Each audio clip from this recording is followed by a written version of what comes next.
The first bullet struck the window at exactly 8:17 on a Thursday night. Glass exploded across a table covered in half-finished blue sky. Sophie Bennett did not scream. She dropped to the floor beside a terrified 8-year-old boy, pulled him beneath the heavy oak table, and covered his head with both arms as another sharp crack tore through the front of Bennett's puzzle house. Around them, 5,000 cardboard pieces lifted into the air like startled birds. Families shouted. Chairs scraped backward. Someone knocked over a lamp. The warm golden glow of the shop vanished as the lights died, leaving only the cold flashes of lightning beyond the broken windows. Then a man stepped between Sophie and the street. Dante Ricci had been sitting alone in the far corner, wearing a black suit that cost more than Sophie's annual rent, silently arranging the border of a puzzle he had no intention of completing. Now he stood in the darkness, with one hand inside his jacket.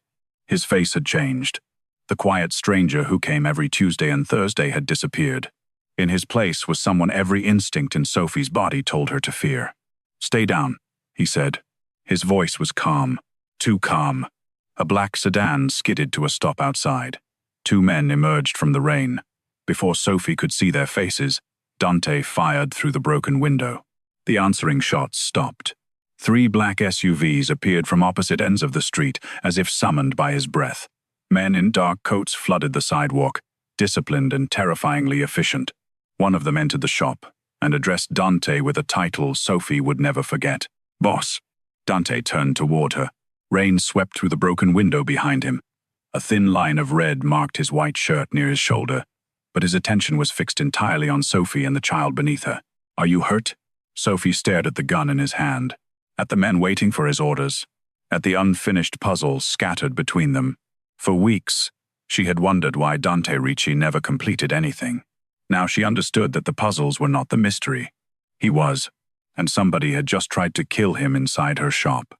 6 weeks earlier, Bennett's puzzle house had been the safest place Sophie knew. The shop stood on a tree-lined corner in Chicago's Ravenswood neighborhood, between an old bakery and a family-owned music store. Its front windows were painted with bright, interlocking pieces. Wooden shelves climbed to the ceiling, filled with puzzles depicting European villages, woodland animals, famous paintings, city skylines, vintage trains, ocean storms, and impossible geometric patterns. On Saturdays, children sprawled across rugs while their parents drank cinnamon coffee. Elderly couples worked quietly near the radiator. Teenagers competed against one another at speed tables. Sophie knew nearly every customer by name. The shop had belonged to her mother. After cancer took Elizabeth Bennett, Sophie gave up a safer corporate design job to keep the store alive. She knew it was not sensible. The margins were thin. Online retailers undercut her prices. The roof leaked each spring. But the shop held her mother's laughter in its walls. Closing it would feel like losing her twice. Sophie was standing on a ladder, reaching for a puzzle called Winter Harbor, when the front door opened and every conversation in the store seemed to lower at once. The man who entered did not look as though he belonged among painted cottages and boxes labeled "Family Fun." He was tall, broad-shouldered, and dressed in a perfectly tailored charcoal black suit beneath a long wool coat. His dark hair was brushed away from a face composed of severe lines and controlled stillness. A luxury watch caught the light at his wrist. A faint scar crossed one knuckle. He did not browse like a normal customer. He surveyed the room. Windows, exits, people. Then his dark eyes settled on Sophie. She climbed down from the ladder. "Can I help you find something?" "A puzzle." She waited. When he offered nothing else, she smiled patiently. "That narrows it down to approximately 4,000 possibilities." A child at the nearest table giggled. The stranger looked at Sophie as though he had never heard anyone speak to him that way. She was used to men noticing her before they listened to her. Sophie had a soft, full figure she no longer apologized for, warm brown eyes, and dark auburn hair usually twisted into a loose knot. She wore a forest green cardigan over a cream blouse and a measuring tape around her neck because she had spent the morning hanging new shelves. The stranger's gaze moved briefly over her face, not her body. "Something difficult," he said. "How difficult?" "The most difficult one you have." Sophie led him toward the back wall. "We have a 3,000-piece cathedral, a 4,000-piece map of the night sky, and one 5,000-piece view of Lake Como." The sky is mostly identical shades of blue. People either love it or threaten to burn it. I'll take it. You haven't looked at it. I don't need to. She lifted the enormous box. This weighs almost 12 pounds. He took it from her with one hand. At the register, Sophie noticed an expensive black vehicle waiting outside. A driver stood beneath an umbrella. Another man lingered across the street, pretending to study his phone while watching the door. Would you like a membership card? She asked. No. We stamp it every time you buy a puzzle. After 10, you get $20 off. I don't need $20. It isn't about need. It's about the emotional triumph of earning the stamp. His expression did not move. Sophie stamped a card anyway and placed it in his bag. Name? He hesitated just long enough to feel deliberate. Dante. Last name, Ricci. The bakery owner next door, who had entered carrying a tray of pastries, went completely still. Sophie noticed. Dante noticed her noticing, but he only took the bag and left. When the black car pulled away, Mr. Salvatore leaned over the counter. Do you know who that was? A customer with no appreciation for loyalty programs. Sophie. Something in his tone erased her smile. That was Dante Ricci. She waited for an explanation. Mr. Salvatore glanced toward the windows before lowering his voice. The Ricci family. The name reached her from old headlines, whispered stories, and local rumors nobody repeated too loudly. Construction unions, private clubs, shipping companies, politicians who changed their votes after private dinners, and violence that was rarely proved.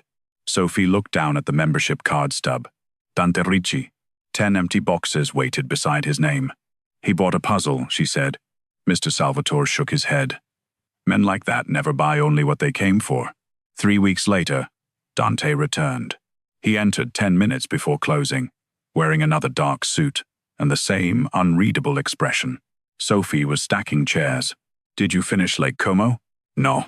Missing a piece? No. Then why are you here? I want another. She studied him. You have 5,000 pieces at home. I'm aware. What happened? Nothing happened. He chose a 4,000-piece image of a moonlit castle. Sophie stamped his card. On his third visit, he bought a winter forest. On his fourth, a Venetian masquerade. On his fifth, he selected an image of the Chicago skyline at night. You're either opening a competing shop, Sophie said, or building a cardboard fortress. Dante placed a black credit card on the counter. Does it matter? To me? Yes. Why? Because puzzles are supposed to be completed. Everything? The quiet question caught her off guard. He was looking at the skyline box, but she had the strange feeling he was no longer speaking about puzzles. Not everything, she admitted, but usually that's why people start. His jaw tightened. He took the box and left without another word. The following Tuesday, a thunderstorm rolled over the city.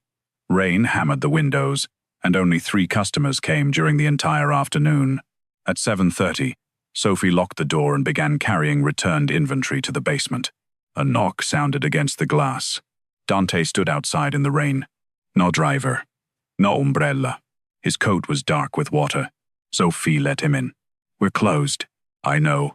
His voice was rougher than usual. For the first time, she noticed the exhaustion beneath his eyes. You need another puzzle? No. He stood just inside the doorway, as though he had forgotten why he had come. Sophie did not ask what was wrong. Men like Dante probably spent their lives surrounded by questions disguised as demands. Instead, she walked to the community table and opened a 1,000-piece puzzle, showing a sunlit field of lavender. I was going to start this tomorrow, she said. But since you're already dripping on my floor, you can help me find the corners. I don't do puzzles with other people. Then sit at the opposite end and pretend I'm not here. He looked at her. She pulled out a chair. After a long silence, Dante removed his wet coat and sat. They worked for 40 minutes without speaking. Sophie sorted colors. Dante found edge pieces with almost unnatural speed. His hands were large and precise, but he never forced a connection. He studied each shape before setting it down. The storm softened. So did the tightness around his mouth. When the outer border was almost complete, Sophie deliberately left the last edge piece beside his hand. Dante stared at it. Seconds passed. Then a full minute. He did not pick it up. His breathing changed so subtly another person might not have noticed. Sophie slid the piece away. "We can finish the border tomorrow." His eyes lifted to hers. There was anger in them, but not at her. "Why did you do that?" "Because you didn't want to place it. You don't know what I want." "No," Sophie said, "but I know what panic looks like when it's trying to pretend it's patience." The room became dangerously still. Dante Ricci. For one sharp second, she thought she had crossed a line. He stepped closer, until the edge of the table pressed against her hip. He did not touch her. He did not need to. Most people probably backed away when Dante Ricci looked at them like that. Sophie stayed where she was, though her heart beat painfully hard. "You should be more careful," he murmured. "With puzzles? With men you don't understand. Then help me understand you." Something moved behind his eyes. A crack in a locked door. Then it vanished. He took his coat and walked out into the rain. The next morning, Sophie found a new roof repair contract beneath the shop door. The company listed had excellent reviews. The estimate was marked paid in full. She called Dante immediately. He answered on the second ring. "You paid for my roof. It was leaking. That doesn't make it your responsibility. The water was damaging the inventory. That still doesn't make it your responsibility." Silence. Sophie leaned against the counter. "Are you always this annoying when someone tries to thank you?" "I wouldn't know. People don't thank you? Not sincerely." The answer held no self-pity. That made it sadder. "Thank you," she said softly. Another silence followed. Then Dante said, "The border is incomplete." Sophie smiled despite herself. "Community puzzle night starts at 7. I don't attend community events. Then the lavender field will remain unfinished." "You're manipulative." "So I've been told." He arrived at 7:12. The entire room noticed. Dante wore no tie this time, though his black shirt and tailored jacket still made him look like a man arriving to purchase the building, rather than join a neighborhood gathering. 2 guards waited outside. Sophie did not announce him. She simply pointed toward the lavender puzzle. An elderly widow named Mrs. Green had already claimed one corner. A father and his teenage daughter worked on another. Dante sat in the only empty chair. For the first 20 minutes, nobody spoke to him. Then 12-year-old Milo pushed a pile of purple pieces across the table. "You're hoarding the dark ones." Dante looked at him. Milo looked back. Sophie held her breath. Dante moved the pieces toward the center. "Better?" he asked. "Yes." By the end of the evening, Dante had helped complete 3 rows of lavender. He left before the last edge piece was placed, but he came back the following week, and the week after that. Slowly, the neighborhood stopped treating him like an approaching storm. Mrs. Green criticized his sorting method. Milo accused him of hiding pieces. A kindergarten teacher named Hannah made him hold her coffee while she searched beneath the table. Mr. Salvatore brought him almond pastries and pretended not to be terrified. Dante rarely smiled, but sometimes, when the room became loud with harmless arguments and children's laughter, Sophie caught him watching everyone with a look she could not name. It was not happiness. It was hunger for something he believed he could not have. He never stayed for the final piece. Every time a puzzle approached completion, Dante found a reason to leave. Sophie did not stop him. She understood patience. Some stories deserved it. Their strange routine continued for nearly 2 months. Dante arrived after difficult meetings, though he never admitted that was why. Sophie learned to recognize the nights when something violent followed him into the store. His shoulders would be rigid, his voice quieter, his gaze constantly returning to the windows. On those nights, she gave him mechanical puzzles or boxes of pieces requiring careful sorting. He would sit near her until the darkness behind his eyes receded. He began noticing details about her too, that she skipped dinner when invoices were due, that she rubbed her left wrist when anxious, that she kept a photograph of her mother beneath the register, that she disliked lilies because the hospital had filled Elizabeth's room with them during her final week. One evening, Sophie discovered a paper bag waiting beside her chair. Inside was soup from a restaurant that did not deliver to her neighborhood. "You forgot to eat," Dante said. "I was busy." "You were dizzy. You were watching me?" His eyes met hers. "Yes." The bluntness sent warmth through her chest. "You can't monitor my blood sugar like one of your business operations. Then stop treating meals like optional negotiations." "Bosse, you say that as though it surprises you." She laughed. Dante looked at her for half a second too long. The noise faded from the shop. His gaze moved to her mouth. Sophie's breathing slowed. He reached toward her, stopping before his fingers touched a loose strand of hair near her cheek. The restraint felt more intimate than contact. Then the front bell rang. A handsome man entered carrying flowers. "Evan," Sophie said, stepping back. Dante's hand lowered. Evan Cole was the owner of a game cafe 3 blocks away. He had asked Sophie to dinner twice, and she had declined twice. Not because she disliked him, but because every conversation felt like an audition for a life she did not want. "I thought I'd try bribery," Evan said, lifting the flowers. "There's a new Italian place on Montrose. Friday?" Dante's expression became unreadable. Sophie accepted the bouquet. "That's sweet, but—" "Go," Dante said. She turned toward him. He was already closing the puzzle box. "You don't get a vote." "I'm aware. Then why are you giving one?" His gaze shifted to Evan. The other man visibly paled. "Because he is waiting for an answer." Sophie's temper sparkled. "Fine. Yes, Evan. Friday." Dante's jaw tightened. He rose, buttoned his jacket, and left. The door closed behind him with controlled softness. Evan exhaled. Was that Dante Ricci? Sophie stared through the window as Dante entered his car. "Yes. What is he doing here?" "I'm still trying to solve that." Friday night was a disaster. Evan spent most of dinner talking about combining their businesses, expanding online, and replacing Sophie's community tables with profitable retail displays. He called Bennett's puzzle house charming, but inefficient. By dessert, she understood he did not want her. He wanted the goodwill attached to her name. She left early and walked back to the shop beneath a light rain. A black SUV waited across the street. Sophie marched toward it and knocked on the tinted window. Dante lowered the glass. "Are you following me?" "No. You're parked outside the restaurant where I had dinner. I own the building across from it." "Of course you do." His gaze moved over her face. "Did he upset you?" "That is none of your business." "Did he?" Sophie folded her arms. "He called my shop inefficient." Dante was silent. Then he opened the door. "Get in." "I'm not going anywhere with you. I'm taking you home. I can walk. It's raining. I've survived water before." Dante stepped out of the vehicle. He towered over her beneath the streetlight, rain catching in his dark hair. "You agreed to dinner because I told you to." Sophie's anger faltered. "That was my mistake." "Yes." His voice lowered. "I didn't want to watch another man ask for something I haven't allowed myself to want." Her heart stumbled. Cars hissed past on the wet street. "Don't."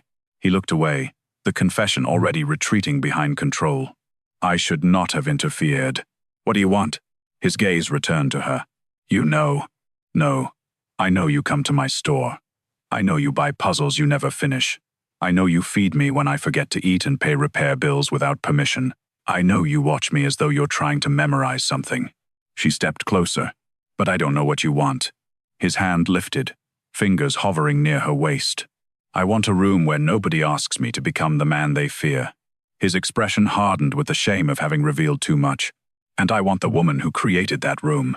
Sophie could barely breathe. "Then why do you keep leaving?" "Because wanting peace does not make me peaceful." He opened the SUV door again. This time, Sophie got in. The first rumors appeared 3 days later. An anonymous account posted that Bennett's puzzle house had sold counterfeit merchandise. Another claimed Sophie had failed a safety inspection. A neighborhood parenting group received messages accusing the store of collecting children's personal information through its loyalty program. None of it was true, but lies moved faster than corrections. By the end of the week, weekend attendance had fallen by half. Then 3 suppliers canceled her accounts. Sophie spent hours making calls, only to discover someone had reported that her business was insolvent. The city scheduled an emergency inspection. A local news blogger appeared outside asking whether organized crime money had been invested in the store. Sophie saw Dante's name hidden inside the accusation. She called him. He arrived 12 minutes later. His car stopped outside with 2 SUVs behind it. The sight of them drew every camera on the block. Sophie pulled him inside. "You can't come here like this. You called me. I didn't expect an invasion." Dante glanced toward the reporters. "They're harassing you. And your armed parade is confirming every rumor." His eyes cooled. "My men are licensed." "That is not the point. What do you want me to do?" I want you to leave. The words hurt them both. Dante went still. Sophie forced herself to continue. I need to prove this shop isn't connected to you. It is connected to me. No, you are a customer. I paid for the roof. Without permission. I sit at your tables. That doesn't make the store yours. His gaze sharpened. I never said it did. You don't have to. Men like you walk into places and ownership follows. Dante's face closed. Men like me. The phrase landed heavily. Sophie regretted it immediately but refused to take it back. I built this place without threats, influence, or fear. I can't protect it by becoming dependent on the very thing people are accusing me of. You think accepting my help would make you corrupt? I think it would make every lie believable. Dante looked around the shop, at the empty tables, at the unfinished puzzle near the radiator. When he spoke again, his voice was quiet. You gave me peace because you did not know who I was. I knew enough. No, you knew rumors. Now that my world has touched yours, you are asking me to disappear. I'm asking for space. From me? Yes. A muscle moved in his jaw. He walked toward the door. Before leaving, he turned back. The rumors began before anyone photographed me here. Sophie frowned. What are you saying? Someone did not invent them because of me. Someone was already targeting you. Who? Dante's eyes became cold. That is what I intend to discover. I told you not to interfere. No, he said. You told me to leave. He stepped into the waiting storm. I can do one of those things. The city inspector arrived the next morning. He found nothing serious, but 2 hours later, an official report appeared online claiming exposed wiring and dangerous mold had been discovered in the basement. The document looked authentic. It was also completely fabricated. Customers canceled birthday reservations. Parents posted angry comments. A local radio host called Sophie irresponsible. She tried defending herself publicly, but every statement attracted more accusations. Then someone threw a brick through the back window. A typed note was wrapped around it. Sell before someone gets hurt. Sophie called the police. She did not call Dante. He arrived anyway. She found him in the alley, staring at the brick while 2 of his men examined security footage. You put cameras on my building? After the first rumors. You had no right. You were threatened. You didn't know that would happen. I expected escalation. The admission chilled her. What do you know? Dante dismissed the guards with a glance. Once they were alone, he handed her a folder. Inside were property maps, shell company registrations, and photographs of a silver-haired man leaving a downtown office. Marcus Vale, Dante said. Commercial developer. He has been purchasing buildings along this block for 11 months. He offered to buy the shop last year. You refused. 3 times. He needs your property to complete the development. Sophie turned another page. Vale Urban Holdings? Affront. The actual investors are connected to Emilio Carbone. She recognized the name. A rival family. Dante watched her understanding form. This isn't just about my shop. No. What does Carbone want? The block sits above an abandoned freight tunnel connecting 2 warehouse districts. The city sealed it 40 years ago. Vale intends to acquire the properties, reopen the tunnel during construction, and use it to move contraband without port surveillance. Sophie closed the folder. This sounds insane. It sounds profitable. And you know because Emilio Carbone tried to purchase access from me. She stared at him. You refused? Yes. Why? The tunnel runs beneath a school and 12 residential buildings. Reopening it without reinforcement could collapse half the street. His answer surprised her. You cared about the risk. I care about control. There he was again, the man behind the quiet customer. Dangerous, calculating, unapologetic. Sophie placed the folder on the counter. Did Carbone target my shop because you come here? No. Vale approached you before I entered this building. Then this would have happened anyway. Yes. The relief she felt was shameful. Dante saw it. You believed you had brought danger into my life, she whispered. I bring danger, everywhere. But not this time. Not at first. The final words tightened the air. What does that mean? Dante stepped nearer. Carbone knows what this place has become to me. Sophie's pulse quickened. And what is that? His Chaza held hers. A vulnerability. She should have been offended. Instead, she heard the fear beneath it. Dante reached for her wrist, stopping before contact. Come with me. Where? A secure house. No. Sophie, I'm not abandoning the shop. A brick came through your window. Then I'll replace the window. The next warning will not be a brick. His restraint cracked just enough for her to glimpse the obsession beneath it. I can protect the building, he said. I cannot protect you if you refuse to move. You don't get to lock me away because you're afraid. His fingers finally closed around her wrist. Not painfully, possessively. I am not afraid. Then let go. He did. Immediately. That frightened her more than if he had refused. Dante turned away, breathing once through his nose. When my brother was killed, he said, he was sitting across from me at a puzzle table. Sophie froze. He had never spoken about his family. Dante stared at the unfinished display puzzle beside the window. Matteo was 13. I was 19. Our mother believed puzzles kept us out of trouble. One night, while our father met with his captains downstairs, someone entered the house.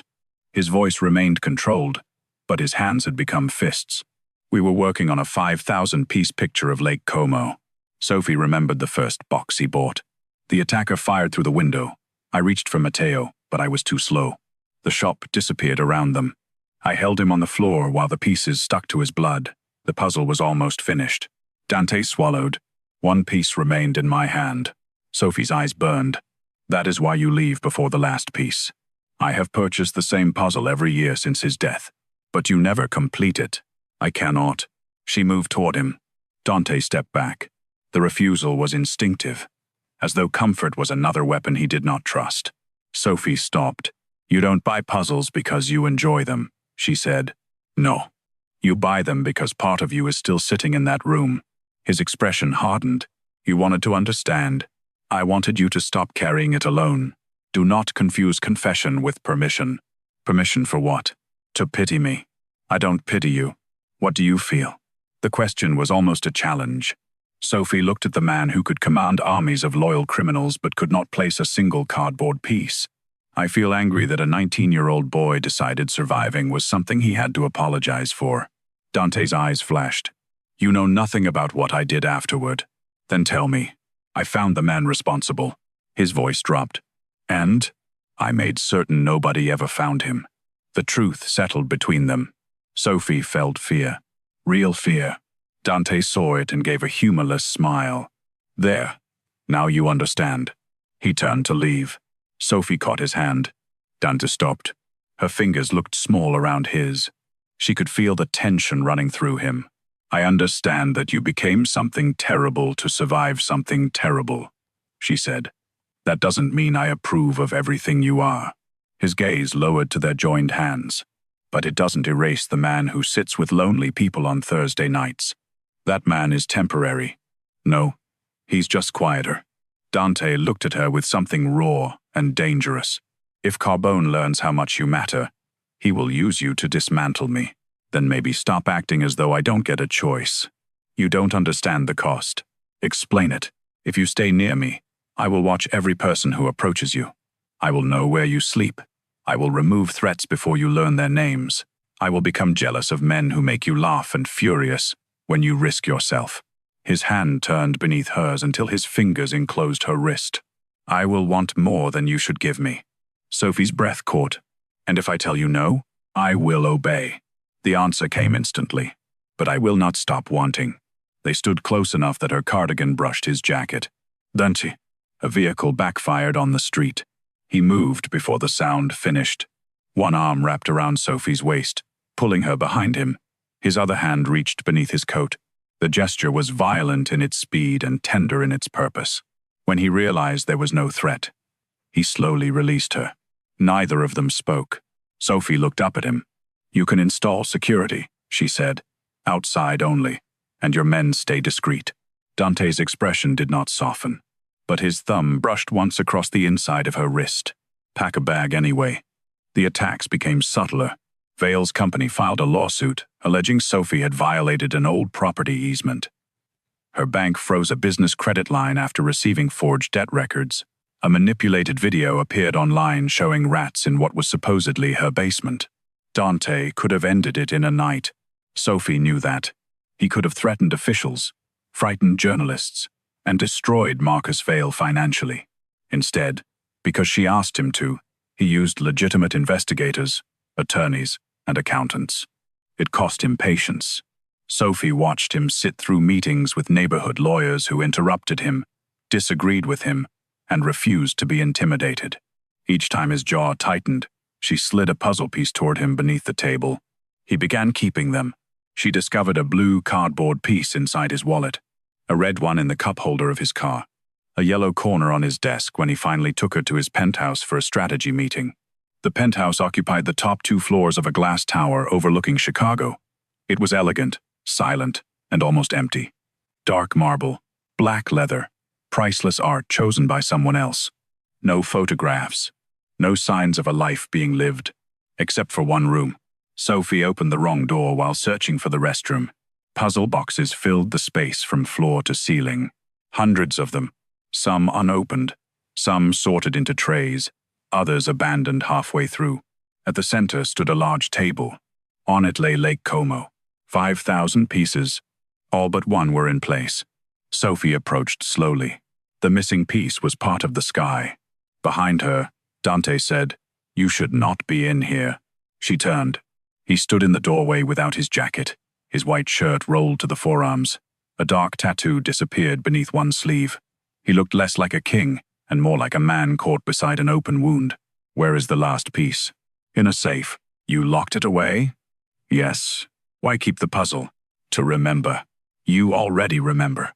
His gaze became cold. "You think grief becomes less accurate with time?" "No. I think punishment becomes easier to mistake for loyalty." Dante entered the room and closed the door. "You believe you can solve me. I don't think you are a puzzle. You study me like one. Because you hide every important piece." He stopped in front of her. "And yet you keep looking." "Yes." "Why?" Sophie's voice softened. "Because I think you want to be found." His control broke. Not with violence. With a kiss.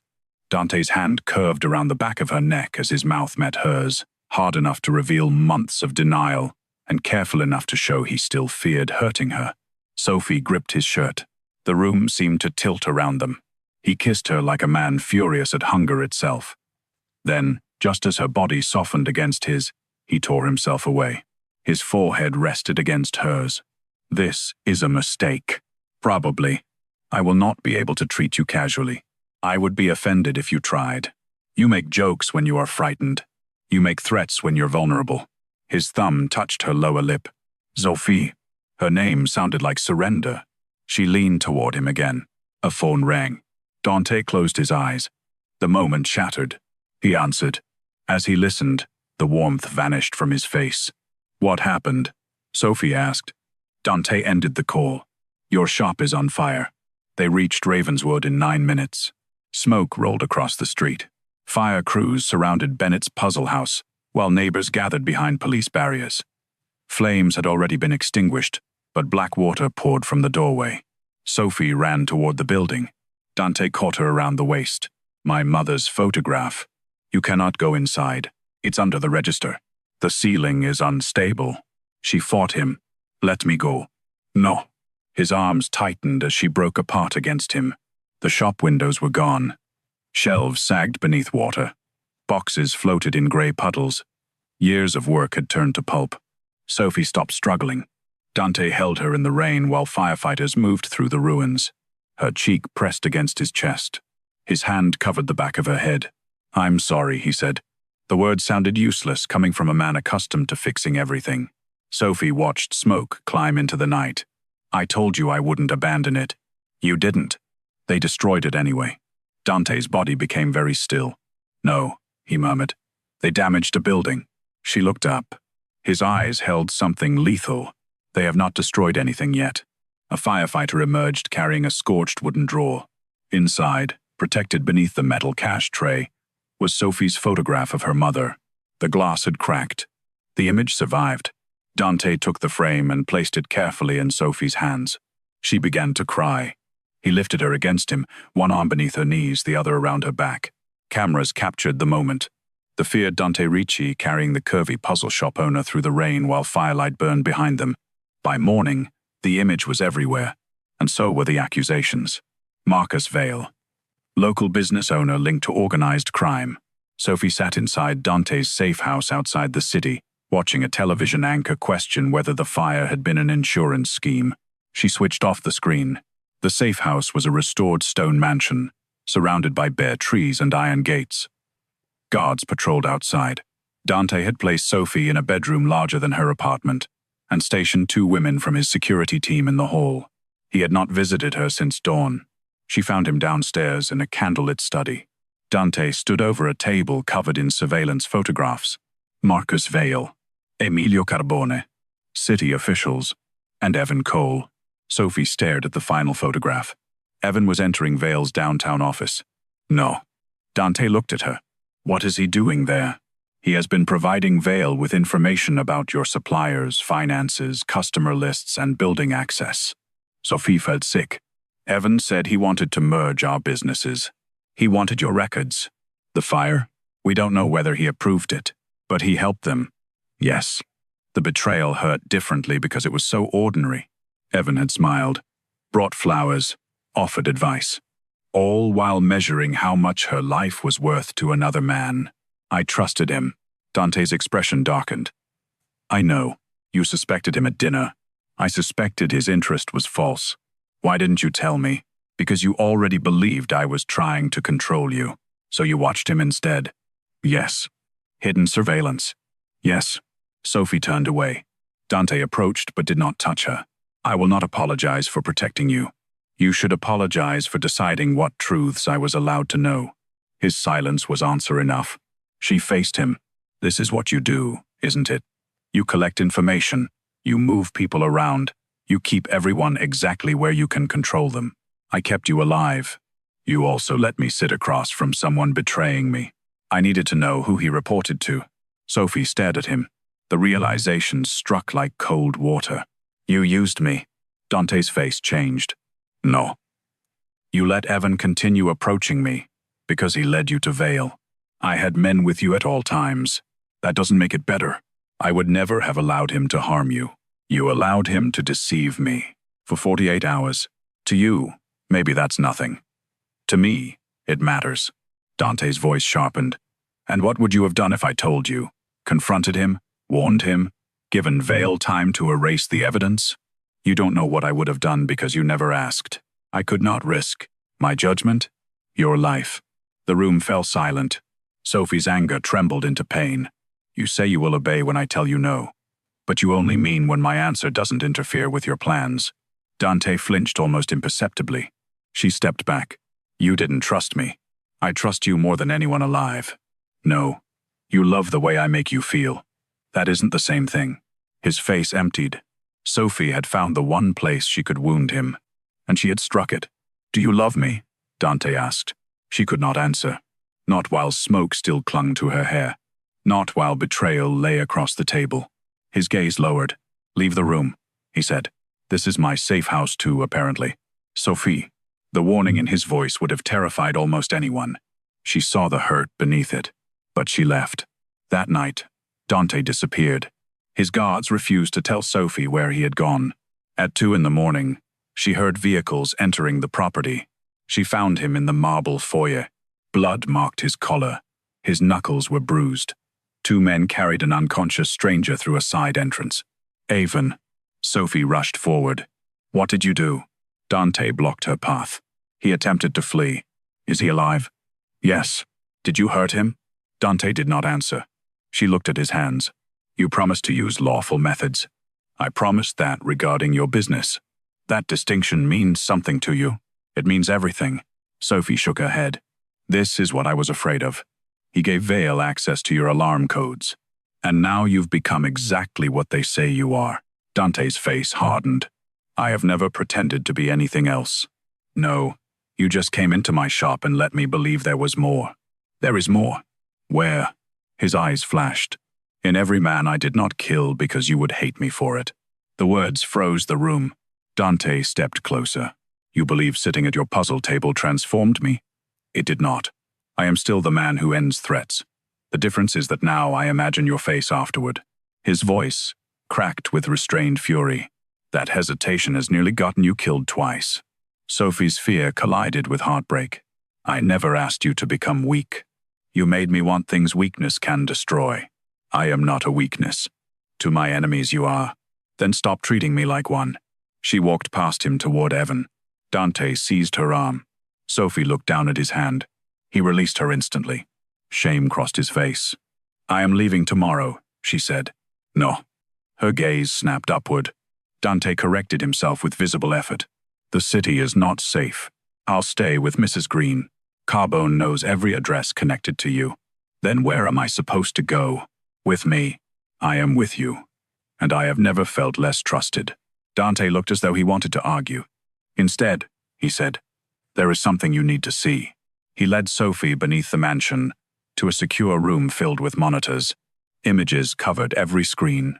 The shop before the fire, her apartment entrance, the alley, her suppliers' warehouses, and dozens of photographs of Sophie, walking to work, carrying coffee, laughing with children outside the store, standing beneath an umbrella, sleeping against the SUV window after the fire. Sophie stared. How long? Since the threats began. That one is from before the threats. Dante followed her gaze. The photograph showed Sophie painting the front window nearly 3 months earlier. Since my 3rd visit, he admitted. You had someone photograph me? I had someone verify your routine. Why? His answer was quiet. Because I needed to know when you would be at the shop. She turned toward him. You could have asked. I did not know how. The truth did not excuse the violation, but it revealed something painfully human beneath it. Dante had built an empire around avoiding simple vulnerability. You watched me because you wanted to see me. Yes. You could command hundreds of men, but you couldn't ask when I worked. Yes. Sophie's anger softened without disappearing. That is not romantic, Dante. I know. It is invasive. I know. You don't get to make choices for me because you're afraid. I know. She studied him. This man never yielded. Yet he stood before her accepting every accusation. Delete the personal photographs. He looked toward the screens. All of them? All except evidence connected to the case. Dante pressed several keys. Images vanished one by one. He did not make copies.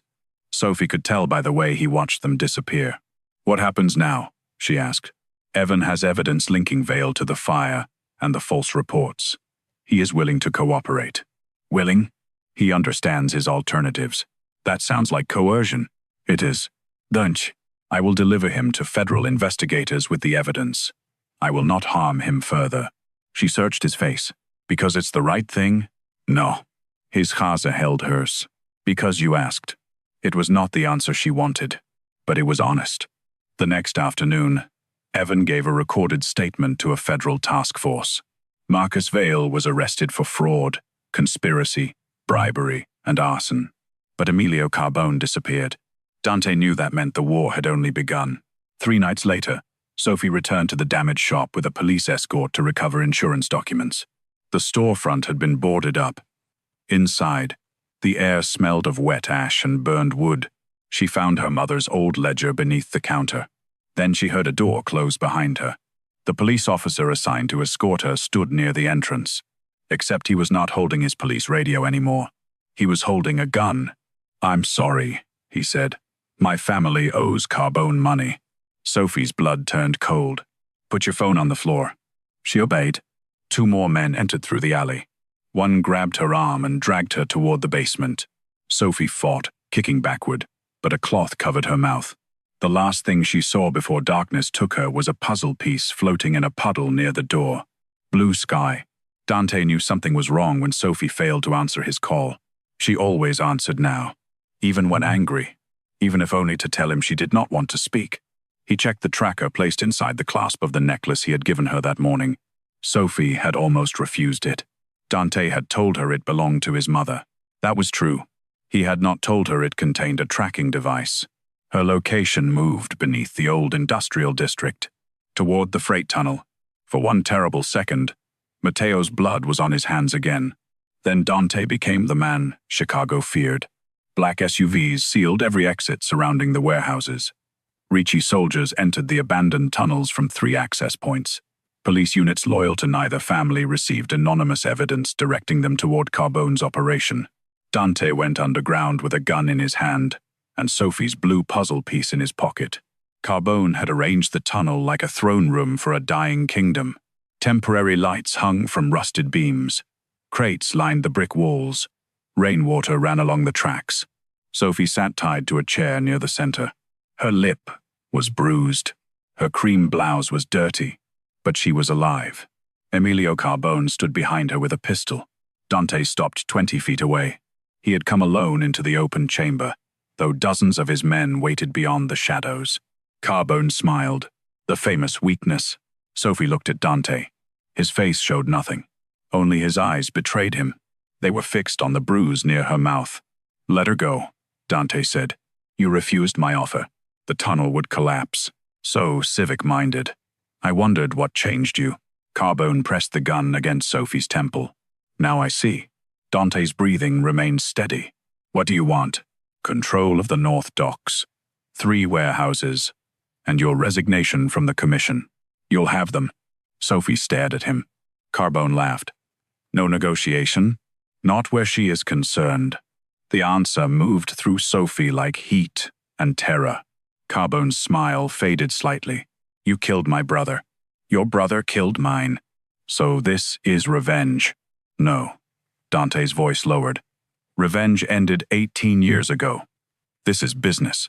He reached slowly inside his jacket. Carbone tightened his grip on Sophie. "Careful."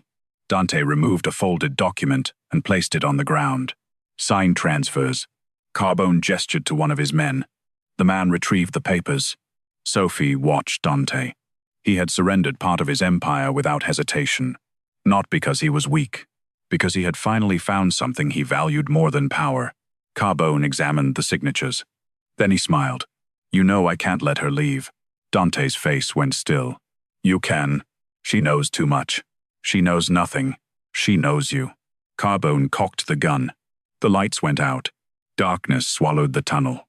Sophie heard shouting, footsteps, and the sharp crack of gunfire. Someone pulled her chair backward. She threw her weight sideways. The chair toppled. A bullet struck metal above her.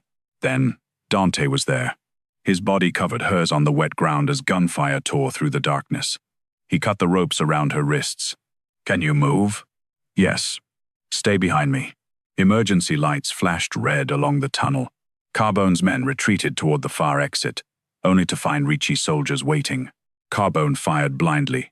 "Dante Jagel." Sophie saw blood spread across his side. "Don't." He remained standing.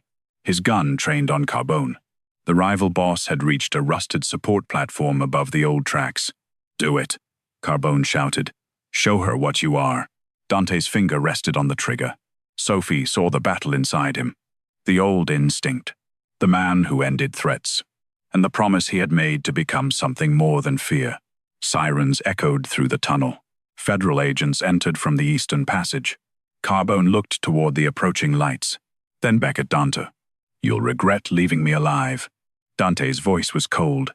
"No, you'll regret staying alive long enough to lose everything." He lowered the gun. Agents surrounded Carbone. The rival boss was dragged away, shouting threats that vanished beneath the roar of the tunnel. Dante turned toward Sophie. Only then did his knees buckle. She caught him before he hit the ground. His blood soaked her hands. "No," she whispered. "No, no, stay with me." Dante looked up at her, his face pale. "You were right." "About what?" "I should have asked your schedule." A broken laugh escaped her through tears. "This is not funny." His hand lifted weakly to her cheek. "I love you." The confession was quiet, without command, without conditions. Sophie pressed her forehead to his. "You are not allowed to say that like a goodbye." "It isn't." "Promise me." Dante's eyes began to close. She gripped his face. "Don't she?" His gaze returned to hers. "Promise me." "I promise." Then the most feared man in Chicago lost consciousness in her arms. Dante survived. The bullet had passed through his side without striking a major organ, though recovery required surgery, 12 stitches, and weeks of enforced rest he tolerated with open hostility. Sophie visited him at the private hospital every day. On the 3rd day, she brought a 100-piece children's puzzle. Dante looked offended. "I have completed more difficult negotiations while under anesthesia." "You have completed no puzzles." That is different. Start small. She placed the box on his hospital tray. The picture showed a cartoon lake beneath a bright blue sky. Dante stared at it, then at hair. Cruel. Therapeutic. They worked slowly. When only one piece remained, Dante's hand stopped. Sophie did not move it for him. She did not offer encouragement. She simply rested her hand beside his on the tray. Dante looked at the final piece. His breathing deepened. I can still see him, he said. Matteo? Yes. What was he like? The question surprised him. Nobody had asked Dante to remember his brother as anything other than a death requiring vengeance. He cheated, Dante said after a moment. At puzzles? At everything. He hid pieces in his sleeve so he could place the last one. Sophie smiled. He sounds terrible. He was. Dante's mouth softened with the beginning of a smile. He sang badly. He stole my jackets. He believed he could become a race car driver despite being unable to ride a bicycle. Then finish it for him. Dante's gaze moved to the empty space. What if it feels like leaving him behind? Sophie squeezed his hand. Maybe it means taking him with you somewhere new. Dante picked up the final piece. His fingers trembled once. Then he placed it. The puzzle was complete. Nothing terrible happened. The hospital room remained quiet. Sunlight moved across the blanket. Dante stared at the finished picture, as though the world had shifted beneath him. A tear slid down his cheek. He turned away, ashamed. Sophie touched his face and guided him back toward her. Don't hide. I don't know how to do this. Yes, you do. She leaned forward and kissed him gently. This kiss held no panic, no interruption, no retreat. Dante's hand settled at her waist as though he had finally accepted the right to touch something precious without destroying it. When they parted, he rested his forehead against hers. I used you to find Vale, he said. I know. I watched you without permission. I know. I will make mistakes again. I know. His eyes searched hers. Then why are you here? Because you told me the truth when lying would have been easier. Because you listened when I asked you to change. Because you put down the gun. Her thumb brushed the faint scar near his jaw. And because I love you too. Dante closed his eyes. For a man who had survived bullets, betrayal, and war, those words seemed to frighten him most. What happens now? He asked. Now you recover. And after? You apologize to Mrs. Green for missing puzzle night. She terrifies me. She should. 3 months later, Bennett's puzzle house reopened. The entire block attended. Insurance covered part of the repairs. A neighborhood preservation fund covered more. Dante contributed through a transparent community trust managed by local residents, with Sophie retaining full ownership and final authority. He hated the arrangement, which was why she knew it was fair. The restored shop was brighter than before. New windows filled the space with warm daylight. The community tables had been rebuilt from salvaged wood. One section of the scorched wall remained exposed behind glass, a reminder that survival did not require pretending nothing had happened. Marcus Vale awaited trial. Evan entered witness protection after testifying against Carbone's network. The city designated the block a protected community business district, permanently blocking the tunnel development. On opening night, families crowded every table. Mrs. Green commanded the center puzzle like a general. Milo accused a police detective of cheating. Mr. Salvatore brought too many pastries. Dante stood near the window in a black suit, quietly watching the room. He no longer required guards inside, but Sophie knew 4 waited nearby. Some things changed slowly. She approached carrying a familiar box. Lake Como. Dante looked at it. Sophie, you've bought 19 copies. 21. That is worse. She placed the box on the private table near the back. I thought we could finish one. His expression tightened. The old darkness stirred behind his eyes. Sophie did not pressure him. She opened the box and began sorting pieces. One by one, people joined them. Mrs. Green, Milo, Mr. Salvatore, Hannah and her students, even Dante's consigliere, Luca, who spent 10 minutes pretending he had not been ordered by a 6-year-old to find blue pieces. Hours passed. The image took shape. Mountains, water, sunlit buildings, blue sky. Near midnight, only one piece remained. The shop fell quiet. Dante stared at it. Sophie stood beside him. You don't have to, she whispered. He looked around the room. At the neighborhood that no longer feared his silence. At the tables that had taught him peace could be shared. At Sophie, who had never mistaken saving him for changing him into someone harmless. Dante picked up the final piece. This was the piece Matteo hid in his sleeve, he said. Sophie's throat tightened. You kept it? For 18 years.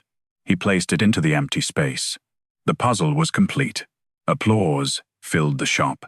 Dante did not look at the picture. He looked at Sophie. Then, before the entire neighborhood, the feared Mafia boss lowered himself to one knee. The room went silent again.